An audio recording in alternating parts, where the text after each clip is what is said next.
Assalamualaikum warahmatullahi wabarakatuh. Selamat siang, pagi ya, masih pagi jam 10.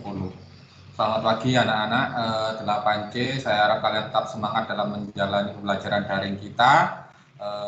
Oke, kita berdoa dulu ya. Silakan Bagus Aryana Devon memimpin doa. Sebelum memulai pelajaran pada siang hari ini, marilah kita berdoa menurut keyakinan dan kepercayaannya masing-masing. Berdoa mulai.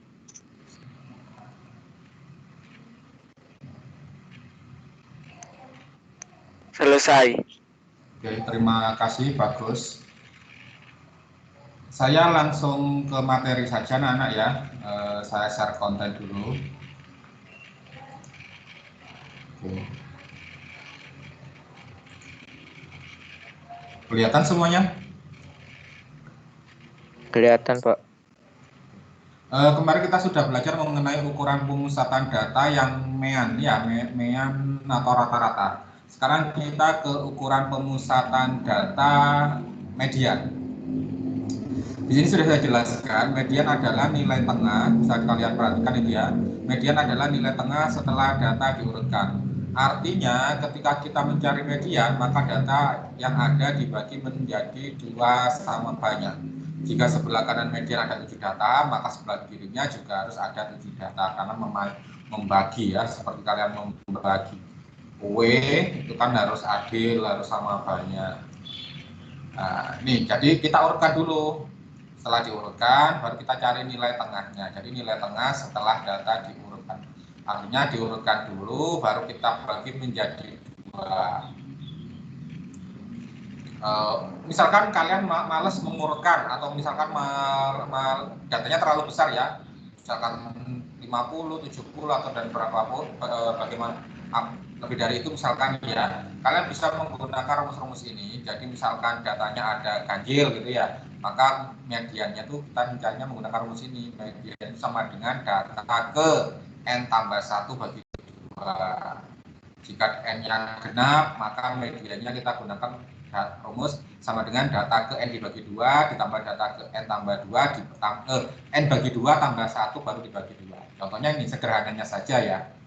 Nanti bisa contohkan yang lebih kompleks lagi. Contohnya seperti ini, misalkan datanya 2, 3, 3, 4, 5. Nah, ini kan datanya kan ganjil ya, 1, 2, 3, 4, 5. Nah, ini artinya n-nya 5 dan 5 itu ganjil kan. Dibagi 2 biar adil kan, berarti kan harus di sini mediannya, ini mediannya, ini mediannya. Nah, ini kan ada 2 data, kirinya kanannya juga ada 2 data, adil kan. Misalkan contohnya seperti ini lagi untuk yang n genap, misalkan 3, 3, 4, 5, 6, 8, 6. Nah, ini kan n-nya 1, 2, 3, 4, 5, 6, n-nya 6, berarti ini kan genap. Pembagiannya yang mana Pak? Kalau kamu mediannya 4, berarti kan di sini ada 2, di sini ada 3, berarti tidak adil, keliru. Kalau kamu mediannya 5 Pak, loh sebelahnya ini ada 3, sebelah kirinya ada 3, kanannya ada 2, itu juga tidak adil. Nah, berarti yang mana mediannya? Nah, mediannya berarti ada di tengah-tengah sini. Nah, ini kan ada 3, ini kiri ada 3, kanan ada 3, bukan adil kan? Berarti kalau seperti itu mediannya bagaimana? Ya ini kirinya ditambah kanannya dibagi 2, jadinya 4,5. Tengah-tengahnya sini. Antara 4 dan 5, tengah-tengahnya berapa? 4,5. Ya, jadi media seperti itu. Nah, logikanya ini kamu bisa lihat ya. Kalau dia ganjil langsung aja, n-nya 5 kan? Berarti 5 tambah 1 itu 6, bagi 2, 3. Artinya median terletak di data ketiga. 1, 2, 3. Loh ini mediannya. Ya. Kalau ganjil, kalau genap, rumusnya kan ini, n-nya 6. N6 bagi 2 itu kan 3. 6 bagi 2 tambah 1 itu kan 4. Artinya median terletak di data ketiga dan di antara data ketiga dan data keempat. Makanya rumusnya data ketiga ditambah data keempat dibagi 2. 1, 2, 3. Kan ketiganya 4, 1, 2, 3, 4, keempatnya 5. Makanya 4 tambah 5 bagi 2. Kan gitu. Itu logikanya ya. Jadi misalkan kamu tidak mau pakai cara jejer seperti ini, bisa pakai rumus seperti ini. Nanti saya jelaskan aplikasinya. Silakan ini screenshot dulu. Rizky. Dalam, Pak. Sudah?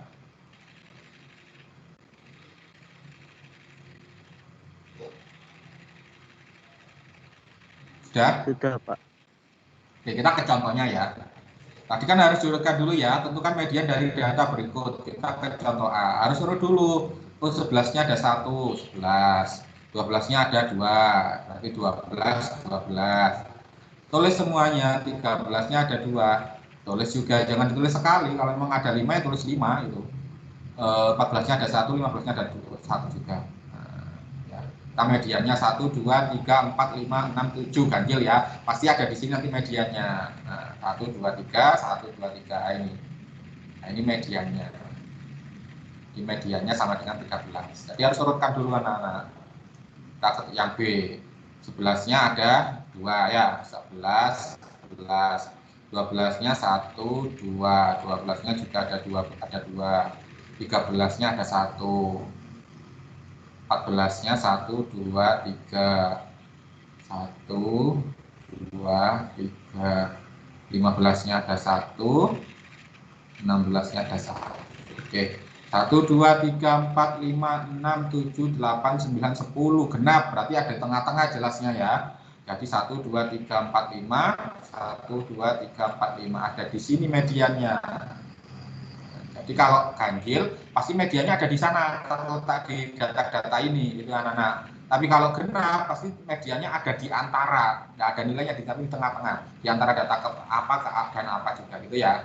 Jadi contohnya ini, nah ini kan 5, kiri 5, kanan 5, adil ya, berarti mediannya antara 13 dan 14. Jadi 13 tambah 14 bagi 2, itu 13,5, itu mediannya. Diurutkan dulu dari yang terendah, setelah itu dibagi 2, itu cara mencari median. Jadi harus adil, kalau kiri 5 data, kanan 5 data, kalau kiri 3 data, kanan ya 3 data. Seperti itu. Silakan di screenshot Rizky. Ya. Sudah, Pak.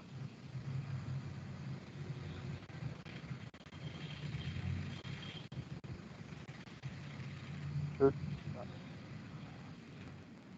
Oke. Contoh berikutnya, tentukan median dari data berikut. Nah, ini kan sudah banyak ya. Kalau kamu tidak mau pakai rumus, ya berarti nulis, misalkan kita yang A, ini yang A ini yang A, ini yang B. Misalkan kalian mau mengerjakan tidak pakai rumus, ya berarti ya 80-nya kamu tulis semua anak-anak. 80, 80, 80, 80, 80, 80, sebanyak 12. Dan seterusnya sampai terakhir 100-nya ada 3. Kamu tulis semuanya. Setelah itu dibagi jadi 2. Nah, tapi misalkan kalian tidak mau seperti itu, maka kamu harus nambahin di sini, nambahin kolom lagi atau baris kalau bentuknya seperti ini ya.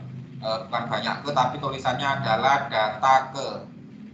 Kamu tambahin lagi ini data ke. Nah, kalau ini ada 12, maka ini adalah data ke 1 sampai ke 12. Nah, 85 data ke berapa? Habis 12 kan berarti data ke 13. Sampai berapa? 12 tambah 3, berarti 15. Habis 15, 16. Sampai berapa? 15 tambah 6, 21. Habis 21, 22. Sampai berapa? 21 tambah 6, 27. Habis 27, 28. Sampai berapa? 27 tambah 3, 30. Oh, berarti N-nya ini ada 30. 30 itu genap ya. Berarti mediannya di antara. Nah, tulisan tadi X ini saya ambil, saya singkat aja ya, data ke-nya saya lambangkan dengan X itu data ke. Kalau genap tadi kan N bagi 2 di antara kan ya. Di antara data ke S4 ini N bagi 2 tambah 1 dibagi 2. Nah, N-nya 30, berarti data ke 30 bagi 2 ditambah data ke 30 bagi 2 tambah 1 dibagi panjang 2 ya.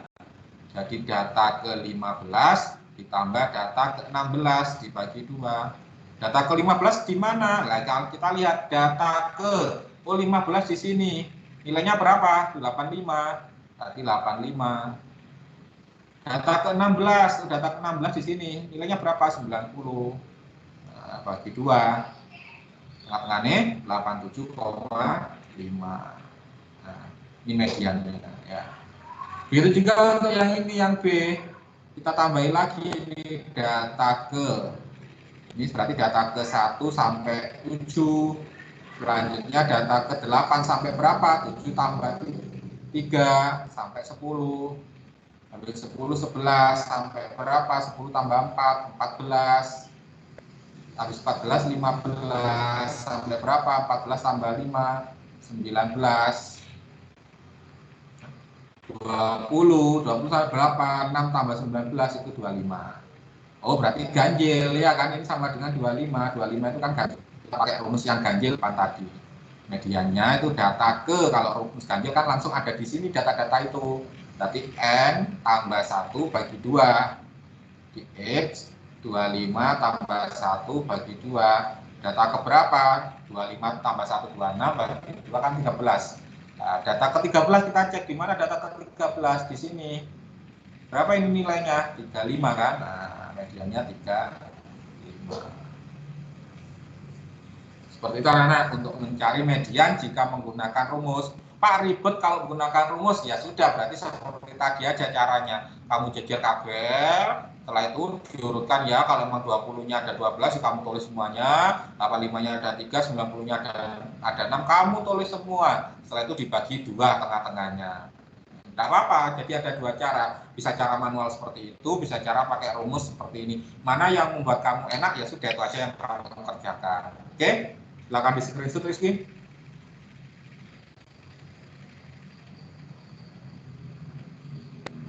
Sudah, Pak. Ya. Oke, sekarang kita ke modus. Ukuran pemusatan data itu yang ketiga adalah modus. Apa modus? Modus adalah nilai yang sering muncul. Jika dalam bentuk tabel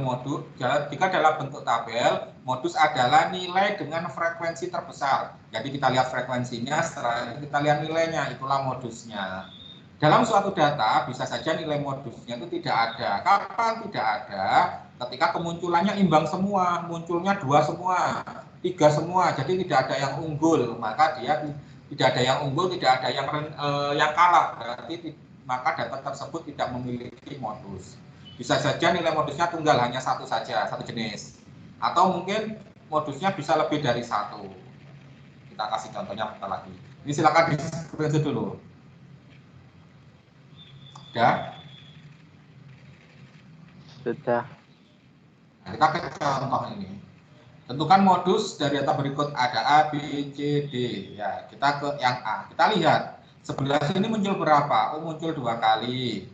12 muncul 2 kali. 13 muncul 2 kali. 14 muncul 2 kali. 15 juga muncul 2 kali. Artinya dari ini data-data ini tidak ada yang unggul, semuanya muncul 2 kali.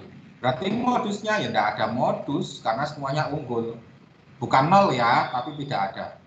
0 dengan tidak ada itu berbeda nama. Oke, sekarang yang B. Modusnya bagaimana? Kita lihat, oh 11 2 kali, 12 2 kali, 14 3 kali, 13 kali, 15 kali, 16 kali. Yang paling banyak muncul yang mana? 14, oh berarti modusnya 14. Itu. Kalau yang C, kita lihat frekuensinya. Frekuensi itu banyaknya siswa ya. Oh, yang paling banyak 7, berarti modusnya berapa? Bukan 7, tapi nilainya 7 ini berapa? Oh, 80, berarti modusnya 80. Nah, yang D, banyaknya, kita cari modusnya, kita lihat dulu frekuensinya atau banyak siswanya. Oh, ini yang paling banyak. Nah, berarti modusnya, itu yang dilingkari, BB-nya dilihat. 33, 36, dan 37. Modusnya ada 3 macam. Tadi kan ada 3 macam modus itu ya, bisa tidak memiliki modus, bisa modusnya macamnya ada 1, bis tunggal, bisa juga lebih dari 1. Ini contohnya modus yang lebih dari 1. Ada 3 ini. Terus misalkan 3 tuh 4-nya saya ganti 7. Nah ini, misalkan ternyata 3-4-nya ada 7, maka modusnya bagaimana? Nah, maka modusnya ya 33, 34, 36, dan 37. Tapi kalau yang ini saya ganti 77 juga. Bagaimana modusnya? Apakah semuanya? Tidak, karena kemunculannya imbang semuanya 77, maka tabel ini tidak punya modus. Gitu ya. Bukan semuanya modus, tapi malah tidak punya modus. Tapi misalkan satu saja yang ada yang lebih kecil, maka yang lain misalkan imbang, ya itu yang disebut dengan modus. Contohnya ini tadi. Nah, modusnya berapa? Berarti 33, 34, 36, dan 37. Tapi kalau ini 7 juga, maka modusnya bukan semuanya, tapi malah tidak punya modus. Paham ya? Oke, silakan screenshot.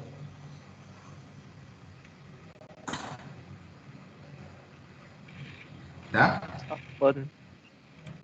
Nah, sekarang sudah selesai ukuran pemusatan data, kita ke ukuran penyebaran data. Yang pertama adalah jangkauan atau ring.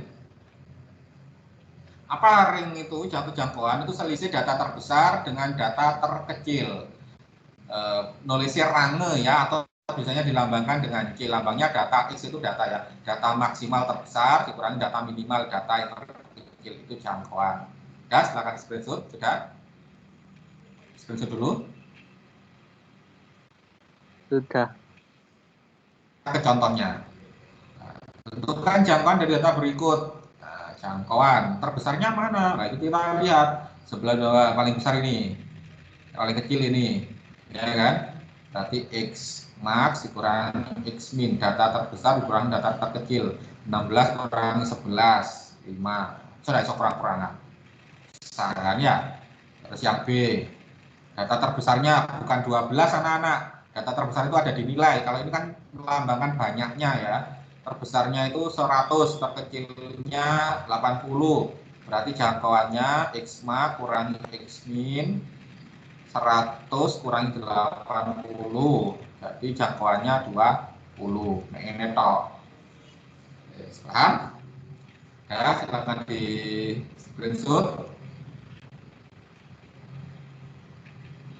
Udah ya? Ke ukuran penyebaran data berikutnya, yaitu kuartil. Kuartil itu apa? Kuartil adalah nilai yang membagi data menjadi 4 bagian sama banyak. Ada 3 macam kuartil, yaitu kuartil bawah dilambangkan Q1, ada juga buku yang menuliskan K, boleh Q, boleh K, terserah aja. Saya ngambil Q aja. Kuartil bawah itu Q1, kuartil tengah atau median itu Q2, dan kuartil atas atau Q3. Cara mencari kuartil sama dengan cara mencari median. Berarti diurutkan dulu dari yang terkecil hingga terbesar. Setelah itu sedangkan urutan mencarinya, cari Q2-nya dulu, cari Q1, baru cari Q3. Jadi misalkan ada data sepanjang ini, kita cari Q2-nya dulu atau mediannya. Kan Q2 sama dengan median ya. Setelah itu kita yang sebelah kiri kita bagi lagi jadi 2. Kita cari Q1, baru kita cari di sini Q3. Jadi lambang sama-sama, kamu misalkan bagi kue ini jadi 4 kan, bagi 2 dulu kan, baru ini dibagi lagi, ini dibagi lagi kan gitu. Jadi itu harus adil. Ketika di sini ada 3 data, 3 bilangan, berarti di sini juga harus 3 data, 3 data, 3 data. Seperti itu. Oke, silakan di screenshot dulu. Sudah? Sudah, Pak. Ya, langsung saja kita kasih rumusnya dulu, nanti sekalian contohnya. Selanjutnya adalah jangkauan interkuartil. Jangkauan interkuartil itu selisih antara kuartil atas dengan kuartil bawah. Q3 kurangi 1. QR, lambang jangkauan interkuartil itu QR. Nah, ini QR. Kalau simpangan kuartil atau jangkauan semi interkuartil itu lambangnya QD. Adalah setengah dari selisih antara kuartil atas dengan kuartil bawah. Padahal ini tadi kan QR ya, berarti QD itu sama aja dari setengah QR. Nah, itu. Betul. Ya. Kita ke contoh ya. Nah, contohnya ini, kita disuruh mencari kuartil, jangkauan kuartil, dan simpangan kuartil. Nah, tadi caranya sama seperti kita mencari median, jadi harus diurutkan dulu dari yang terkecil. 11-nya ada 3, berarti 1, 2, 3, 1, 2, 3, nulisnya 3. Ya, 1, 2, 3, gini kan. 12-nya ada 1, 2, 3, ada 3 juga, 1, 2, 3. 13-nya 1, 2, 3, 4. 4, 1, 2, 3, 4. 14-nya ada 1, 15-nya ada 2. Ya. Sudah, kita cari Q2 dulu atau median dulu tadi. Ini ada berapa? Saya hitung dulu. 1, 2, 3, 4, 5, 6, 7, 8, 9, 10, 11, 12, 13. Ganjil ya. Berarti ada di sini nih. 1, 2, 3, 4, 5, 6. Nih, Pak. 1, 2, 3, 4, 5, 6. Ya ini. Nah, ini Q2-nya. Atau median.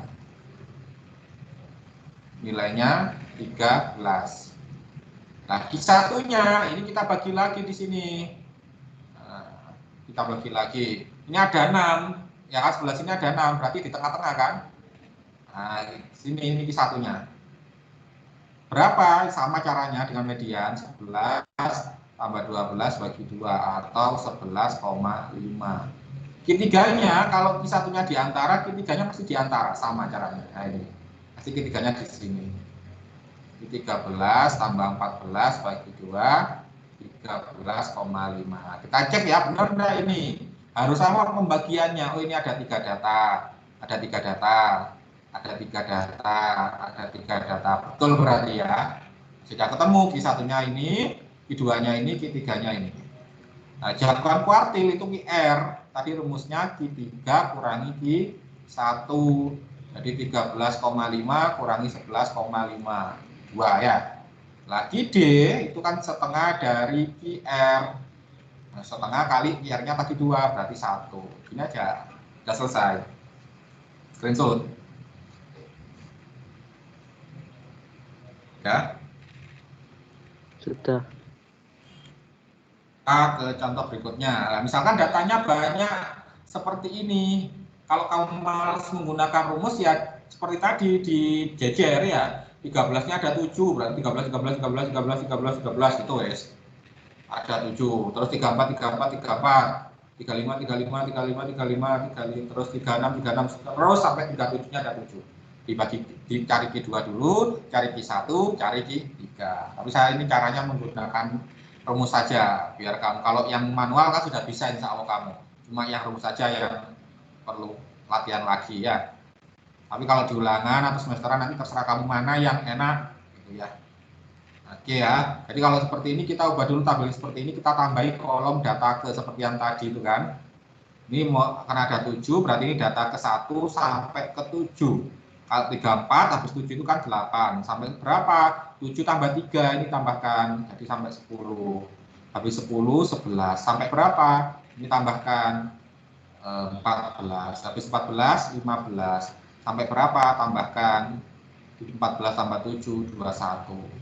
22 sampai berapa? Ini tambahkan juga 21 tambah 7, 28 loh, karena sama 28, ini N-nya juga 28. 28 itu genap. Nah, berarti Q2 itu sama dengan median ya. Kalau genap kan diantara ya. Diantara data ke berapa? N bagi 2 ditambah X N bagi 2 tambah 1 dibagi 2. Kan gini. X-nya, N-nya 28, berarti 28 bagi 2 ditambah X 28 bagi 2 tambah 1 terus dibagi 2 kan ini diantara ya. Jadi data ke 14 ditambah data ke 15 dibagi 2. Data ke 14 di mana? Oh, ini di sini. Berapa nilainya? 35. Data ke 15 oh di sini. Berapa nilainya? 36. 36 bagi 2 jadinya 35,5 logikanya ya. Artinya data Q2 kan di tengah-tengah nak ya, di antara data ke-16 hingga data ke di antara ke-14 8 15 ini Q2.